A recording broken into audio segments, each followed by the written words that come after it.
Basically to help answer any questions and kind of explain to everyone kind of the process of what we do and how we get to this point of being here. You know, so like, what did you like about? Name something that you enjoyed about the competition today. Anything, or something that you didn't like. Just name any aspect about the competition. Anything. Anyone can name anything. Go ahead. It was really well organized and run. I like, Right. 16 stations going at the same time. Right. So something like that, the way that the tournament is run, it's actually been a very tricky, evolving process. Back in 2004, when I ran the first competition, what I would do is we printed out the scramble sheet. I would take a cube. I would walk over. I would scramble the cube. Get the person. They do one solve, and then they would sit down. And then I call up the next person, take their cube for the first solve, scramble it, go judge them. And, it was then 3 months later at the second competition that we discovered, hey, if I sit here scrambling all day, this is a bit faster.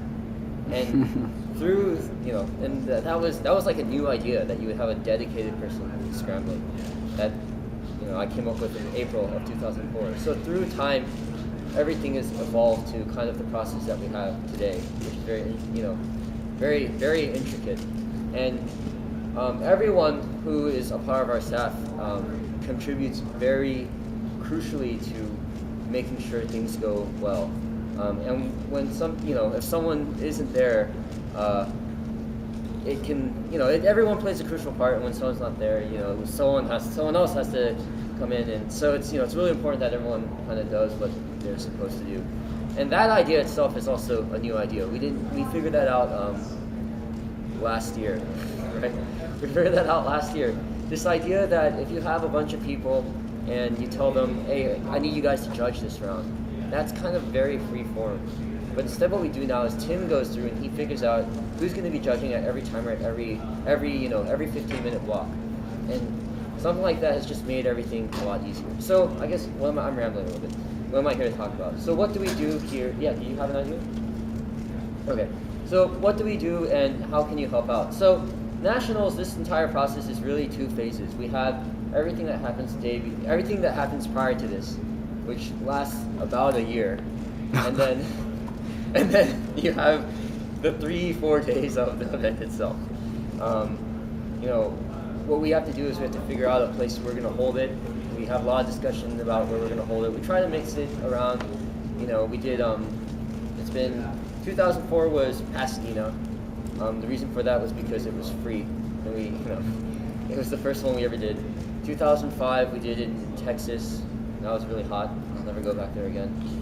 2006 was in San Francisco. I'm from San Francisco, so I knew people there. And I had connections with the museum. San Francisco, Chicago, Atlanta, Stanford, all these places. We've come to Vegas this year because we wanted something on the West Coast, and that this was actually, we've grown to the size where we can actually do something like this. So how can you help out? First step to help out is, if you are going to local competitions, just help out at the local competitions. We always need judges, we always need scramblers. At an event like this, because we're running on such a massive scale, we can't take the risk of just hoping that people will come up and judge. That's why we have dedicated staff, and that's why we make it very structured. Because, I don't know if you saw what happened today during the 3x3 speed salt, but we were like an hour ahead. Like we had to slow down a little bit just because we were running so ahead of schedule. We can't take that chance. If for some reason we were trying to just ask for judges and no one showed up and we only had 2 or 3 timers for running for half an hour, you'd have a lot of problems. But first thing you can do is definitely just, if you're at a local competition, know who are the people who run your competitions around you, and just help out. We can always use judges, we can always use scramblers, and just learning the process. And when you see how local competition works, you can think about how to scale it up. And certainly a lot of the ideas that happen in local competitions apply here as well. So helping out local competitions, and we can always use help if there's something, at an event like this. If you want to try judging, that's not a problem. There's a lot of things that we can always do. Like Felix has done a great job organizing these side events. This is a project that he took on, and I came by yesterday and it's never saw ton of people solving 3 cubes consecutively. That was really cool. So pretty much in general, yeah, we need help. You know, it's an interesting time for us. We're all getting older. You know, it sounds silly because I know I look 16. Like, we're all getting older. You know, the amount of time that the people who started this thing can put in is diminishing. You know, people are going to get married. People are going to have kids. I'm going to get married next year, which I'm starting to think is like, oh boy, like this is going to be bad. It's going to collide, and so yeah, we definitely need help. We need people to come in and just, you know, learn to. I think one of the interesting things about this entire event for me is that kind of I spent the last 4 years. Well, I spent 4 years working in finance as a high frequency trader. And I wanted to live in the Bay Area, so I wanted to switch into tech. So I interviewed with Zynga as a product manager. And of everything that I do at Zynga as a product manager, running this event has actually been the most relevant work experience to working in the games industry. So I think there's a lot to learn here besides just running Rubik's Cube competitions. The idea of, you know, being able to manage projects, getting things done, streamlining operations. These are all things that I didn't know I was learning when I first started doing this. So I think at this point, you know, I don't really have too much more to say, but I'll open up for any questions if anyone has any questions about, you know, what we do, how can you help out more? You know, if you'd like to help out, what can you do? You know, kind of how do we work, you know, behind the scenes? Anything you'd like to know, I'd be happy to answer these questions. How do you become a delegate? How do you become a delegate? Is that supposed to happen next? Okay. No, that's fine. Okay. How to organize your own competition. Okay, how to become a delegate. Well, okay, the delegate system, why do we have WCA delegates? Well, why do we have the WCA is the first question. So understanding what the delegate's role is, I think, is important. The WCA was founded, one of the main reasons I wanted to have this WCA was that back prior to 2004, 2003, did anyone cube back then? Did you cube You didn't cube in 03? Well, no. Okay. So no one knows how we kept track of times in 2003? I started I in know 04. from having Wait, you don't know? I started in 04. I know Oh from my having God. looked at the old Yahoo news, Okay, right. but because How- I read through it. Okay, so imagine there's no WCA, there's no competitions. What happened back then? We had a Yahoo group, you know, people would write emails and they go on the forum. And there was a website, and it was run by Ron. It was speedcubing.com. The website's still around. And there was an unofficial records list. And you would do your average of 12 solves and email in your record. The problem with this process is that, what do you think the problem with this process is? Right? Oh, look at me! I did a 17-second average when that's like the world's best, right? Like, people start sending in times. You're not really sure, like, under what conditions you did these times. It's really fuzzy, right? So the WCA, one of the main purposes of the WCA was to set standards, to set regulations, so that if you solve a cube in 9 seconds in Las Vegas, you can compare this 9-second solve to someone who's done it in Indonesia, right? Like, these are done in the same circumstances, using the same rules, you know, so that these times have more meaning. And the only reason that these times have meaning is if the rules are followed, and that's where the delegate comes in. So the WCA delegate is someone who knows the rules, who can follow the rules, acts fairly, and so, you know, I think that's why a lot of our WCA delegates to begin with actually were, and still now, they're not the fastest solvers. You know, me, I think I averaged 20.03 this year. Like, I have no personal gain. I can't even cheat to be faster than like, I think I could try to cheat. I don't think I could break 10 seconds, even like practicing the solve over and over again, which is kind of sad. So the WCA delegate needs to enforce the rules, and that requires a couple qualities. You need someone who is authoritative, can carry authority, and also can, you know, make decisions on the spot, and it can solve any issue that might come up. Because when it comes down to it at a competition, if there's an issue, the delegate has to solve it. That's the last person. So generally, delegates are, I would say, usually college students. So we've had a couple high school delegates, especially when the sport was younger and we needed people. I think Michael Young was like a 15-year-old delegate.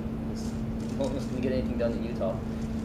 So kind of to get that experience, the best way to do it is to organize competitions. I would say every delegate has started off as a local competition organizer. Michael Young, as an example, he wanted to do competitions. He's from Utah, and he wanted to do competitions in Utah. And so he spent the effort to fly out to Southern California, and he attended a competition that we held at the Science Center in Santa Ana. I can't remember what it's called. Discovery Science Center in Santa Ana. Right, so hosting competitions and doing this regularly is pretty much the path to becoming a WCA. And the path to hosting competitions regularly is to start being involved with existing competitions. And this is, of course, hard if you live in a remote area that doesn't really have much activity. And I think that's actually where the delegates, that's where delegates are most needed. So pretty much the idea is, if you show initiative, go to a competition, help out in a competition, then get in touch with the existing delegate and be like, hey, I live in, this random place of the world. I'm from Nebraska. I want to do a competition in Nebraska. I attended your competition. I helped you out. I want to do this competition. I'm gonna organize this competition in Nebraska, and I would like you to fly out and come delegate this competition. And that process, eventually, we try to do that to encourage new delegates. Basically, trying to get people in, especially areas with fewer delegates. That way, it's just easier to host competitions. So you have, the delegates, and then you have the competition organizers. And without competition organizers, the delegates kind of useless. So we also need competition organizers. But that's kind of how you become a WCA delegate. So, my dad and I have organized one competition a couple months ago. Which one? Antelope Valley, 2012. Oh, yeah, I remember that. That was Michael Young, right? Yes. Yeah, when he posted that, he spelled the name wrong. I was like, the address of this place is not Antelope Valley.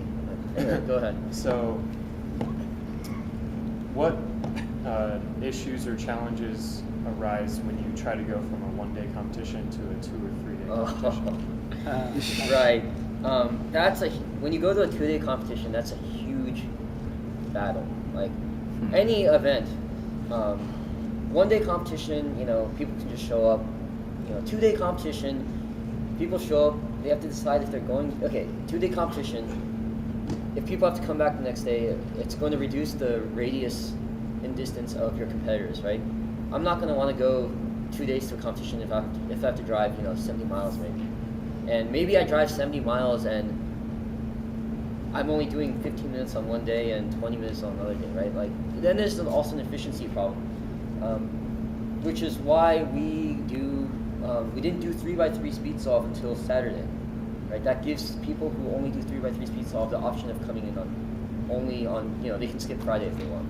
So 2-day competition, you have to think about making it efficient, right? You don't want people to drive back and forth for no reason. So you want to try to contain things such that, if someone can't make both days, that's still worth them going. You have the venue issue, but then the other thing is really, it's hard for me to imagine that a local competition requires 2 days. So, I don't know how many people you're getting. I know Valley was 50 people maybe? 28. Yeah, what would you do for 2 days, right? So the main issue is keeping it efficient so that people aren't doing too much nothing and not too much traveling, and then having enough stuff to do for 2 days. Right? And 3 days is 3 days. There's only an event on this level will require 3 days. Huh? World scale competition. Yeah. They're the only ones. Like that I do think it. I think when we run World Championships next year, we'll pull off 3 They games. do run a number of 2-day competitions in Europe. They do. A lot more than we do here. They do. I think Europe But has a different culture it's a that different people culture. will. Like the other thing about Europe, right? You can do a 2-day competition. There's another dynamic to that, right? Is someone from Nebraska going to come to the Antelope Valley competition to see? Is that the Palm Springs area? Palmdale. Palmdale. It's off the 14, right? I went to school in Southern California. So right, is someone going to come to Palmdale? Right? In Europe, if you have a competition in Munich, like it's an excuse for all the cubers around to go visit.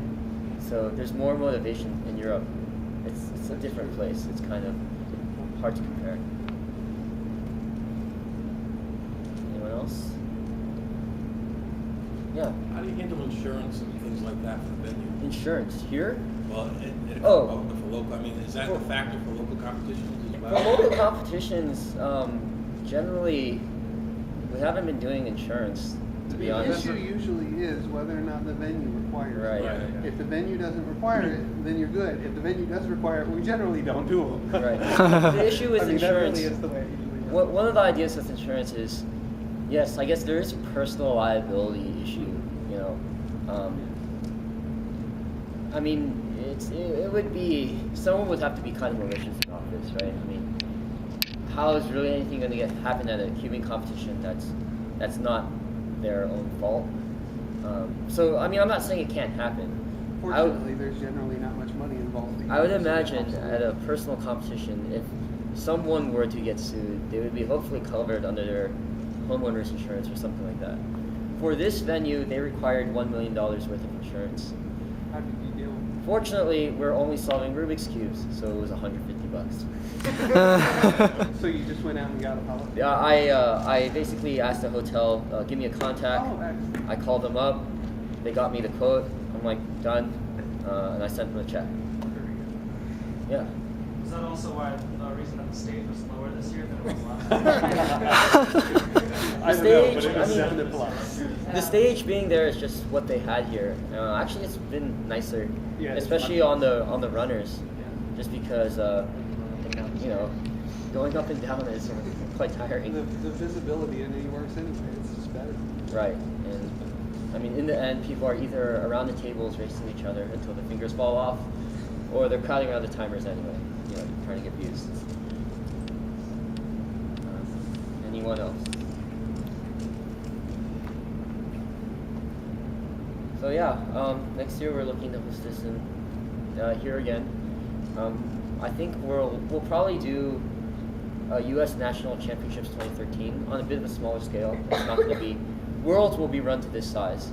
U.S. Nationals 2013 will not be run to this size, and I will probably not be involved in the organization of U.S. 2013. Any idea So- what Is there somebody actually directly? We've talked running about it. To me, I don't feel like I have the time and the energy to do 2 events like that. Some of us discussed some of it, but If any, right. there's not been anyone that I know There of needs to who be. stepped up and said What they're needs gonna to happen run the whole is thing. there needs to be one person who says, "I'm going to be responsible for US 2013. I'm going to make sure the venue gets booked. I'm going to make sure the website gets done. I'm going to figure out how to handle registration. I'm going to think about how to do this so that it's a good experience for people. Accommodations, everything, scheduling, estimate how many people. Get the staff to get dedicated staff to help out. Once you have that one person, I don't know who it is. It's not me. Then it'll happen. So it's Do you guys keep some sort of, you learn as you go, right? yes. So- We've all been. Do you keep like almost a Well, we process guide? well, we- like well, we- checklist what you need to do and what we do after this event is we open up a Word document on Google Documents, and everyone, whatever went well, whatever could have gone better, we just write notes, and we try to do this immediately after the competition so that we remember. When was this? 2009 at Stanford. We designate the stages as stage A and stage B. Like that, actually, that was something that can't remember how it came up, but after we did it, it was like, oh, this thing is awesome. And so it's things like, small things like that, which just happen now, people take for granted, but it's been a learning process. It's been a very iterative process. Like in 2004, it probably took us 3 hours to get through 26 people for 2 rounds of 3x3 speed solve. And now we can do that in 15 minutes, probably.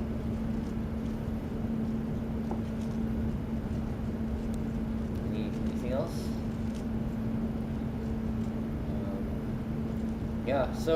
Go ahead. Is there any general advice that you would give to anybody hosting their first competition? The general advice I'd give, the most important about hosting your first competition, two things, I guess. First thing is that the venue is the most important thing. Without a venue, you don't have a competition. Book the venue, make sure that you can book a venue and that's not going to cost you too much. That was probably why I was able to do what I did at Caltech.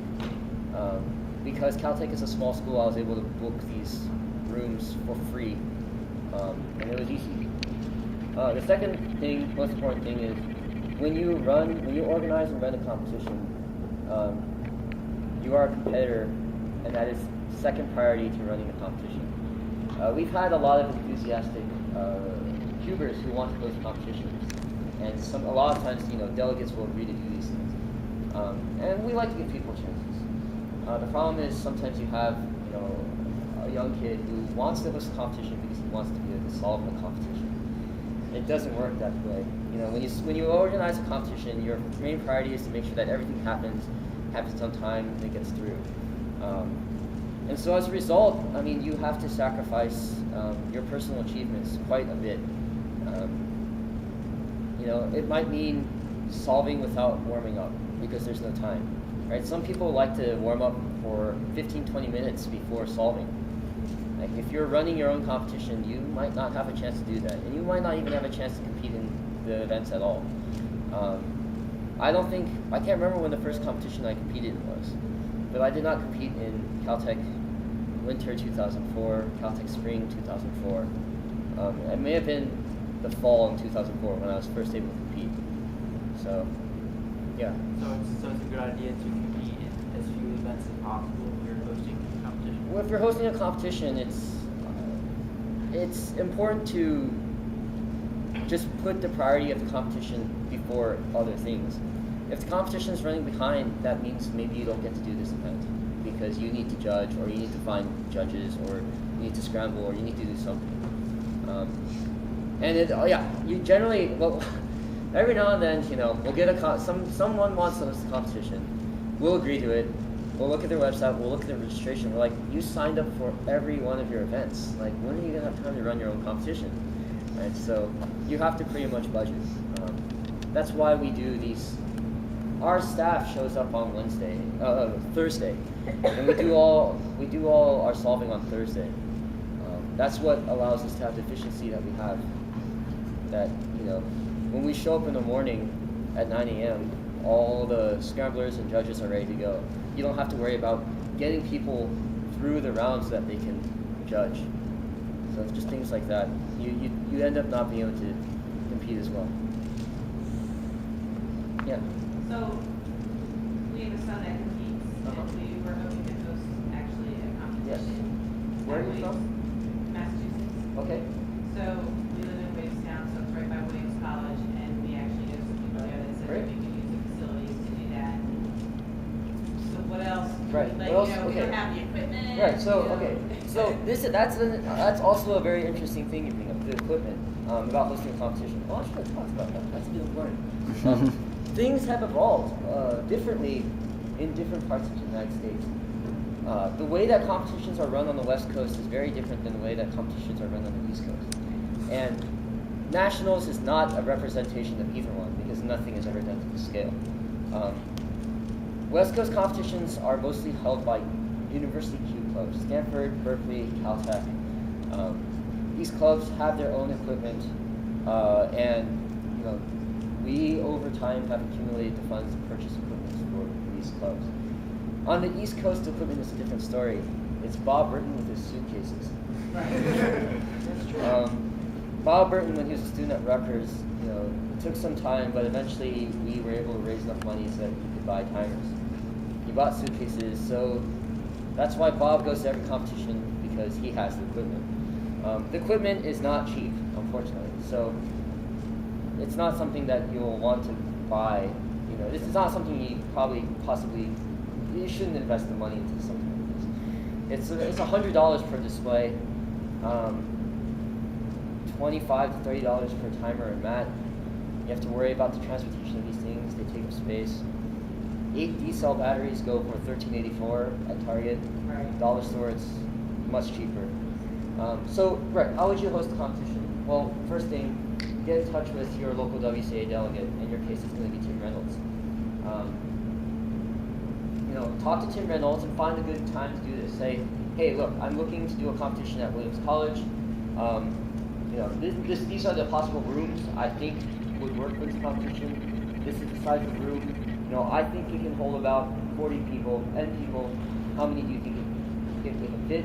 Let me know your availability. When should I hold this? Because you're going to need Tim or Bob. You're going to need some delegate for your first competition.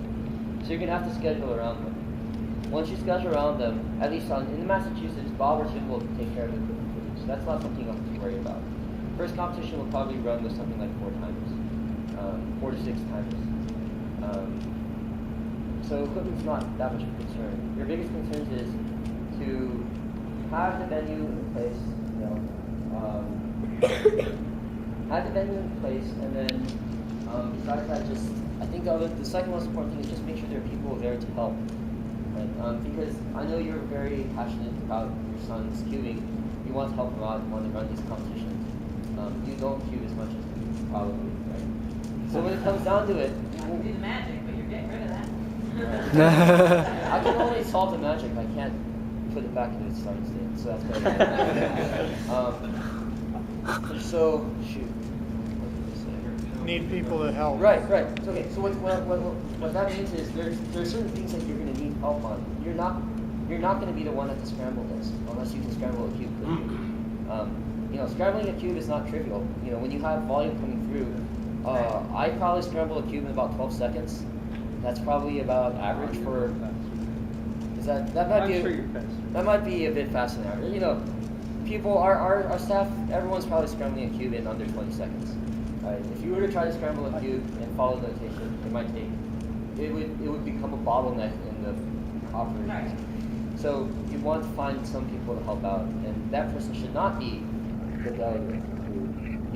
The delegate does. Sometimes the delegate will be more involved. A lot of times it's kind of saying, hey, can they do this themselves? So your son probably has some friends. If they're willing to put in this work and be a part of it, you figure out, okay, these people are going to scramble for these events. But they scramble for the event, they can't really use it. So again, that comes back to your point. There is some sacrifice of personal achievement when you organize a competition. But your first step is to contact Tim Reynolds, find a suitable room, and try to figure out a date. From there, you're going to estimate what type of size that you can get. I don't exactly know how many people will show up. I think East Coast tri-state area is very dangerous because it's so many people within driving distance. You can run a local thing in enough time. Right. How do you do that? Well, that's, I wouldn't even know how to estimate how many people. Right. So Tim would be able to give you a better estimate on what something in Massachusetts would do.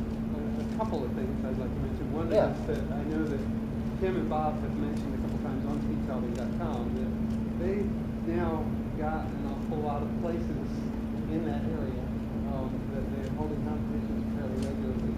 So you probably should not expect to be able to choose your date.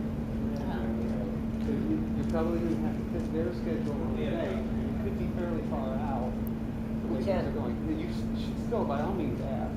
Right. There's a real good chance that they'll be able to work in and very professionally. They'll be happier to have you than some of the other people they sometimes get. So that's a good thing. But don't count on being able to choose your date, especially not if it's 3 months from now. Oh, yeah. You may have to have a lot of Let advance them pick the time. date. So that's one thing. The other thing I wanted to mention was in conjunction with what he was saying. He was saying that having a lot of help is important. Having non-competing help is a big thing. And even if you're just talking about finding some adult who can enter data, data entry, somebody who can, and if you or somebody else could learn to properly scramble, that would make a big difference. Just having some extra people who are not competing, who are able to help a lot, will really make the competition much easier. It can be a big challenge, definitely, to find available help. I just wanted to throw in a little something from like personal experience as from organizing my first competition like only 2 years ago. So Which one was that one? what? Which one was that one? Dayton? One of the Dayton ones. One of the Dayton One of the Dayton. One of the Dayton. I organized my first competition after going to like 3 or 4 competitions, maybe. It's always the same bunch of people running it, like Jim, Mike, Shaden. We have the same bunch of people running all these competitions in the Midwest region. I would say, and the first thing Jim told me, so Tyson said talk to Tim.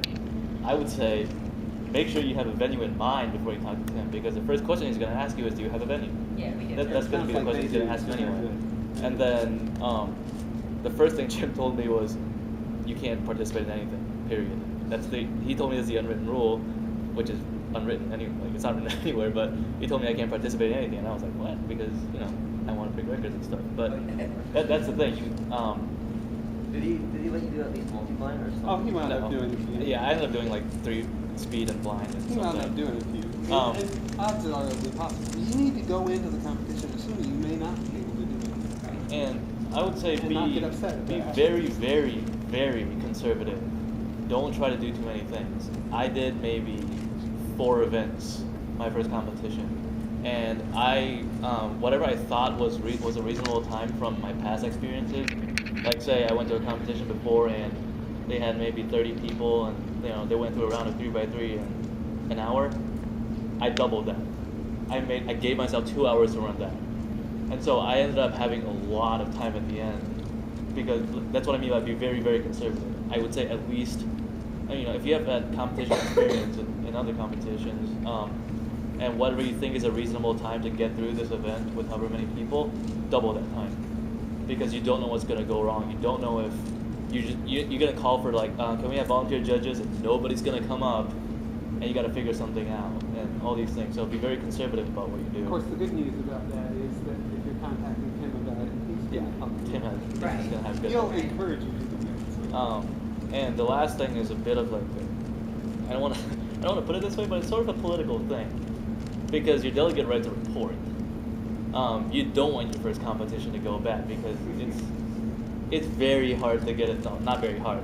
You usually get a second chance, but if you screw up the second chance, you almost never get a third chance. Well, it's just like it's a lot of effort for the delegate to come out and do the Right. competition. Were you at Fort Lee? No, we didn't go. Was anyone here at Fort Lee?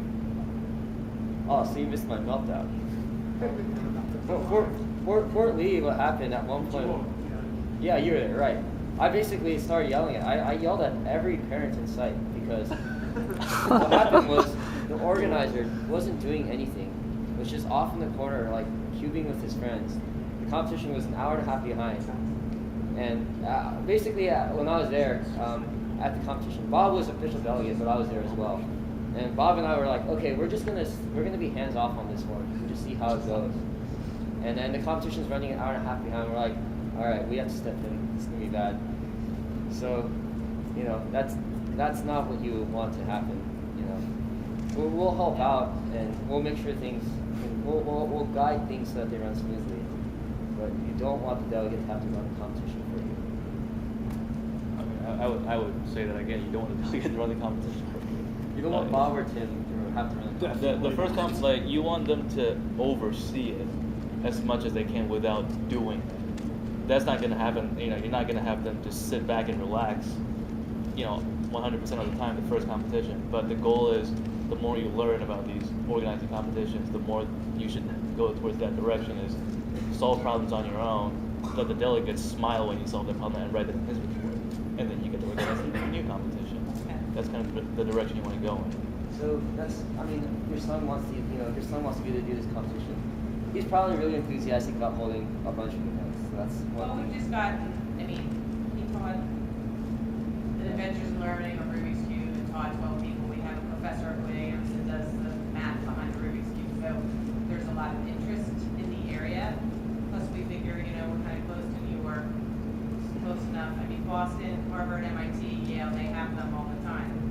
So I don't know whether we're going to draw that crowd or whether we're not. It's hard And to say. that's partly the delegate's responsibility also not to dilute an area with too many competitions. Right. Right. If you hold a competition every week in the same area, no one's going to show up. Right. And you need at least 12 competitors. We need what? At least 12 competitors. But that's not a problem in the United States. Generally. For where? Oh yeah, I remember that. No, but I got the report. It's just there weren't enough people, so Frank Morris is like dragging people off the street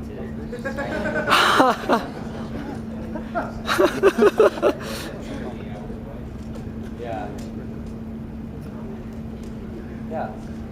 Our club is started by Monday. Which club? Washington State. Okay. Yeah. And we're trying to decide if we should be buying these new third gen timers or Okay. not. Oh. This might not even be a question for now. This is okay. Yeah, that's not a question for now. What I can say is, if you are looking to buy equipment, certainly, you know, you can be in touch with me about that. I can do everything I can to try to get you a cheaper price. You know, I can try to get you discounts. I can try to get you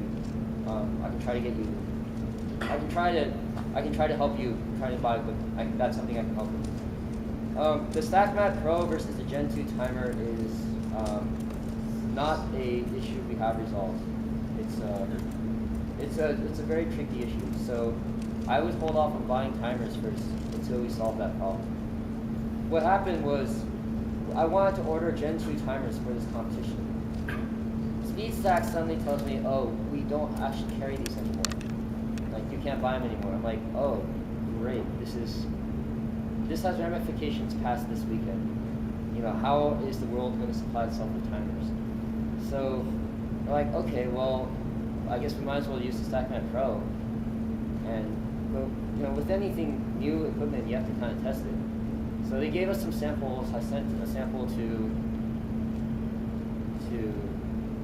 Jeremy Fleischman had one. I sent one to Nathan in Peru. Sent one to Clement in France. Sent one to Ron. We tested this timer. And we were pretty happy with it. And then you guys may have noticed, you know, on the first day we switched everything back to Gen 2. I guess what was happening is that sometimes when you stop the timer, it resets back to 0, which is an interesting problem. So we're trying to resolve that issue right now, and I don't actually know if we can resolve that.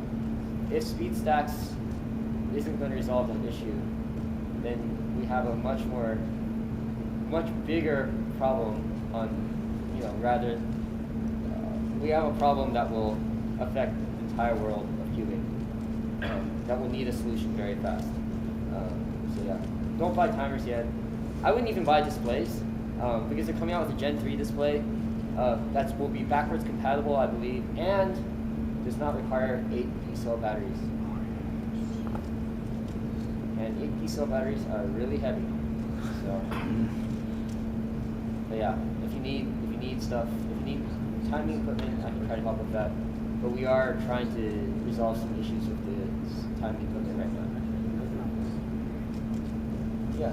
Is there a way to talk in detail more about what you need to think about if you're going to organize? Brian Logan from Minnesota.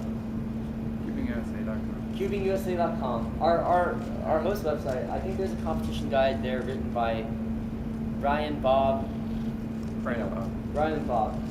So I'd start there. And if you have any questions further, you know, certainly email your local WCA delegate. Well, it's just cubing. Well, it's just our website. You know, right now the competition webpage is cubingusa.org/USNationals2012.com. Sorry, it's in my browser history. So yeah, if you just go to the parent homepage, cubingusa.com, there should be something that says competition guide on there, and they talk a lot about the things that I'm kind of going through right now. Also, can you talk a little bit more about the money? How much can you charge contest, and Right. the contestant TD, who gets the money? The idea in terms of how much you charge, at least when we do this, no one's making a profit. I'm very amazed that I get the work out of the staff that they do for basically half a bed in a hotel room. Right? Like, in terms of how much you can charge, I think it depends on how much the competition is going to cost. The goal of the competition is not to make a profit. Sometimes competitions will charge more in order to build up money to buy timing equipment, which I mentioned is expensive. But that's generally not something you do until there's a necessity for it. So we generally try to keep our local competitions pretty cheap. Something like $10 for base fee and then $2 for each additional event. And the only real reason why we're charging $2 for each additional event is because, People for there's a girl named Lisa Chumpel-Packdy. Her last name was really awesome. She took 9 minutes and 58 seconds on a one-handed saw. And we did 3 saws for her. So that was 45 minutes worth of time. And so we charged her $2 because, we didn't want people being, oh, I can solve a cube with 2 hands. I can make a turn with 1 hand. I'll just enter in this competition. So, just charge as much as you need to do the first one. And then if it looks like you're going to need equipment later, then you can try to figure out how much to charge. So, yes? Just while we're on the topic of funding for equipment, one thing that we have done, we've helped a bit with getting the NCR, National Capital Region, competitions in the Ottawa area in Canada going.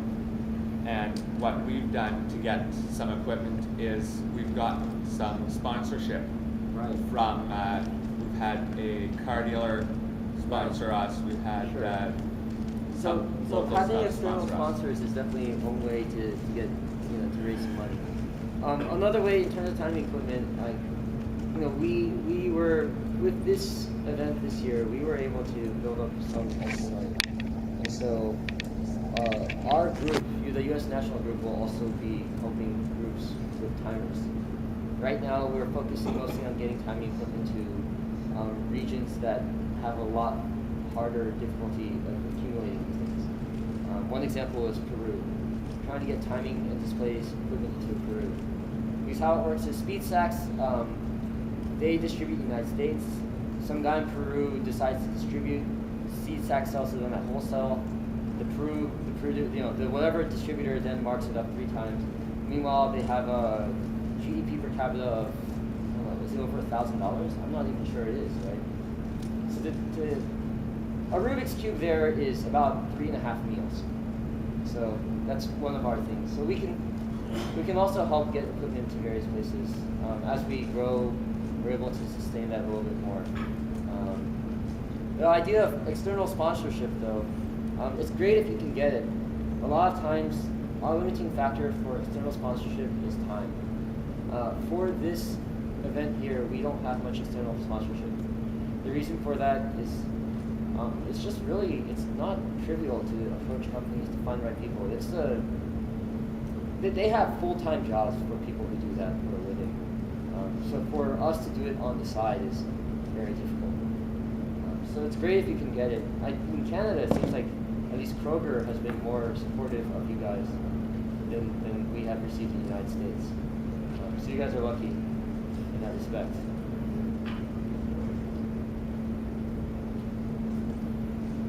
Yeah, why doesn't Google just give us like $1 million? We'll host it in your conference.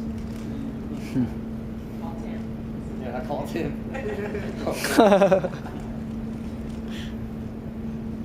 Yeah.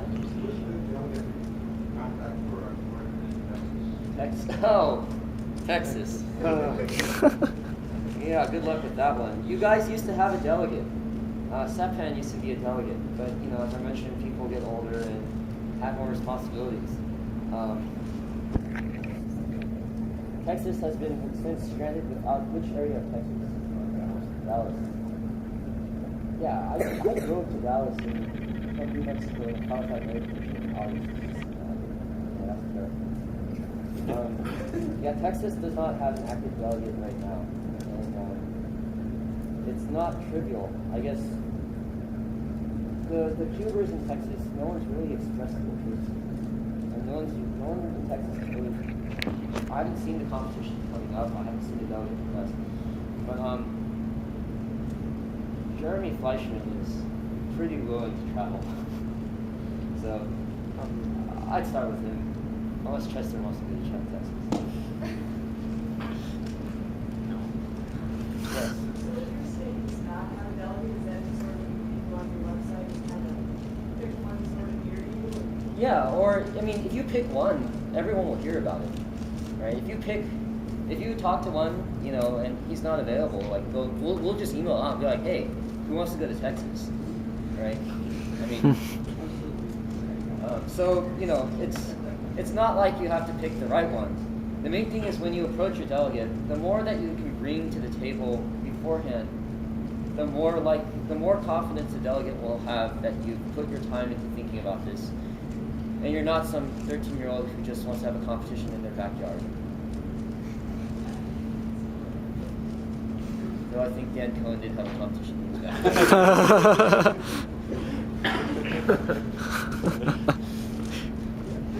13 people. Was it 13 people? No, I think he had. It was a good sized competition. He catered food too. It was quite successful. Yeah. So contact. I start with Jeremy Fleischman, since he seems to not really care about traveling, and yeah, that's where I would start. He lives in San Francisco, so 24-hour flight. Oh, I guess Colorado's not too far. You can contact the Denver guys as well. The people in Denver. But I mean, if you contact one person, we'll all hear about it. And if they can't do it, we'll try to find you someone that can. And you know, a lot of times it depends on availability. Texas not being a place that is active in competition, pretty much any weekend is fair game. So it's just trying to find a schedule that matches. We don't. No, delegates don't get paid. But generally, if you're asking a delegate to come out and help, you know, if you can help them out with their airplane ticket, that usually will motivate them a little bit more to make the trip. But no one, as far as I know, gets paid for anything. Which is kind of nice, you know, in that we all kind of do this because we like to. I mean, reimbursed for expenses, like if you're driving. Yeah, I would reimburse. I mean, pretty much just travel. If you can take care of travel, you know, and put Jeremy like on a floor somewhere. He'll sleep anywhere, right? That would be all he cares for. Yes. Sorry?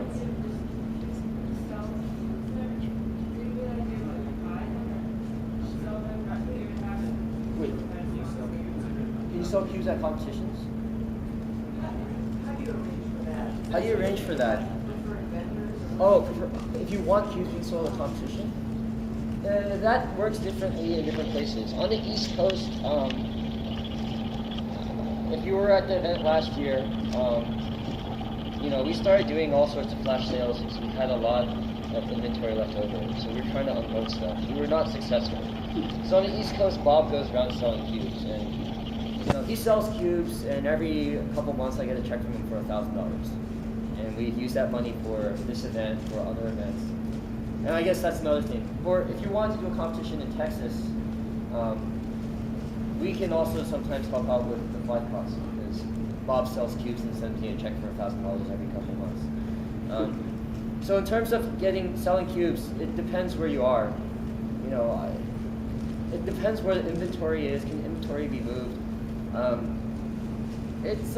That question is a bit complex also because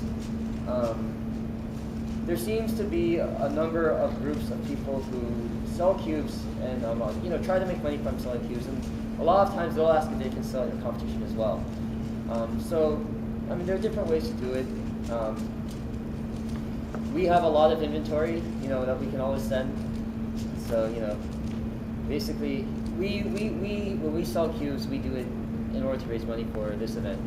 And certainly, if that's something you want to do, it depends. It's hard. It depends on the competition. Figure out the competition first, and then that's kind of, Do they need the delegates' permission to do that? No, not really. No. I mean, the delegate isn't going to really care whether or not you're selling cubes.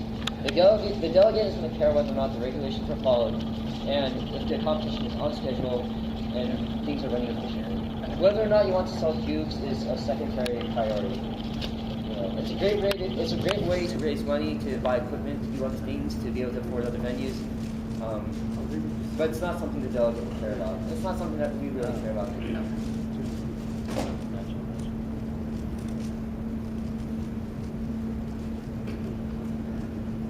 Yeah.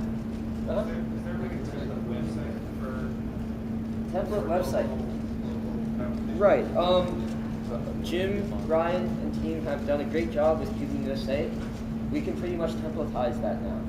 So if you need a competition website and you're not, tech savvy, it's not too hard for us to help you with the website. We just do a create thing, this thing pops up, registration's all taken care of, everything's. Thank you. Thanks to Brian and Jim, that process is now much easier. Tech? Sorry. Yeah, any other questions? Huh? Yeah. We used to do it that way. The first competition was me with like a Microsoft Word document, like hijacking the astrophysics server at Caltech. Does anyone here do the Sunday contest? I did. Used to. It died at some point. It died? I did it the last week before it died. Yeah. So I had brought back the Sunday contest, and I used to compile. People would email me the times. I'd make a Word doc and then upload the Word doc. I did this week after week. And then John Moore said, "Hey, do you want me to do this? I think I can." I'm like, it's yours.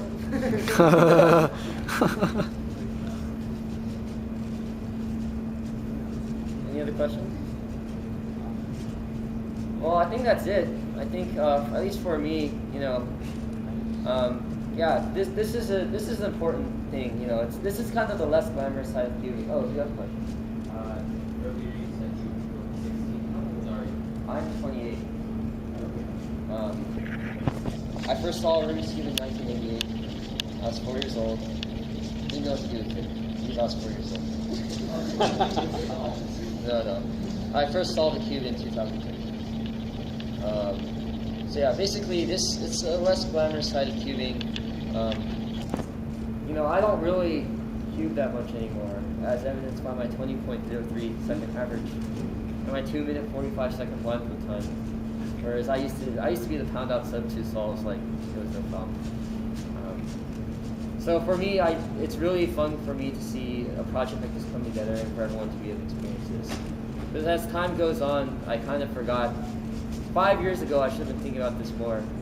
But, your job is not to only do your job, but you have to train your replacement. I got pretty lucky at Caltech. I tricked the guy. Right there. Fool. I got him to take over at Caltech. I did the same. And he tricked Ambi. So, as you do these things, it's great to do these things, but it's also important to look out for the next wave of people. Because life changes. We've gotten, in the next 3 years, I don't know how many of the original organizers of this event are going to be around. It's going to be really tough to say. I think a lot of us will be around, but Bob in 2014 I don't think will be a factor, will be very effective. Bob will probably drop off considerably from the cubing world starting 2014. I'll probably have to take a step back myself.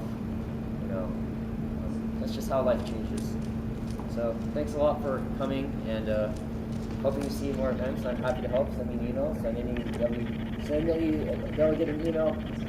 I'll use every resource that I can to help you out. Besides that, that's let's have fun tonight. Let's have fun tomorrow, and let's I don't know. Let's see what happens. I'm very curious what the winning time will be.